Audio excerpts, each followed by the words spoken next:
A reading from the Gospel of Luke. Jesus said, "Woe to you, Chorazin! Woe to you, Bethsaida! For if the deeds of power done in you had been done in Tyre and Sidon, they would have repented long ago, sitting in sackcloth and ashes. But at the judgment it will be more tolerable for Tyre and Sidon than for you. And you, Capernaum, will you be exalted to heaven? No, you will be brought down to Hades. Whoever listens to you listens to me, and whoever rejects you rejects me, and whoever rejects me rejects the one who sent me."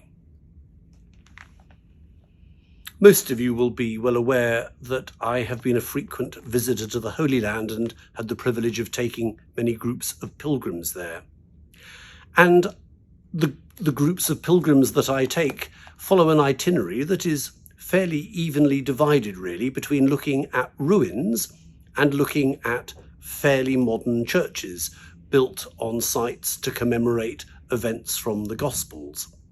Ancient ruins, modern churches, and probably, if we are able to look, let us say, 1,000 years onwards into the future, it might be just the same, but maybe some of the comparatively modern churches will by that time also be ruins. As the great hymn reminds us, tower and temple fall to dust.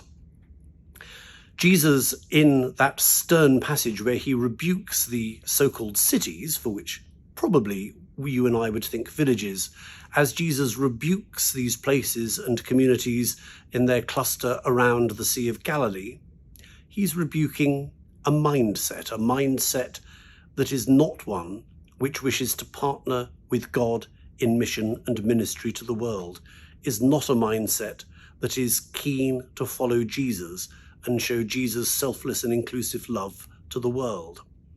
And Jesus makes the hard point that if you're not following Jesus and you are defining your identity by other ways of marking it out, by saying, I belong with Capernaum or Bethsaida or Chorazin, then that's really a fairly short-term approach, because they will fall to dust. They will be brought down to Hades.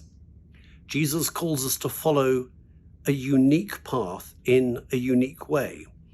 Christian service, Christian mission, Christian ministry is uniquely demanding, rooted as it is in our understanding of Jesus, Son of God, Son of Man, human and divine, showing us as clearly as possible how to live lives that honour God and show God's love to the people around us.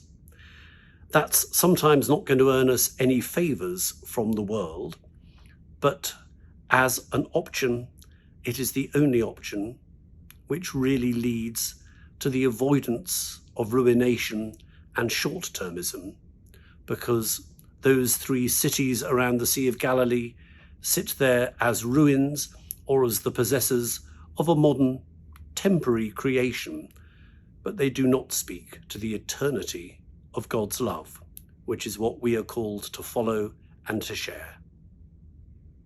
Amen.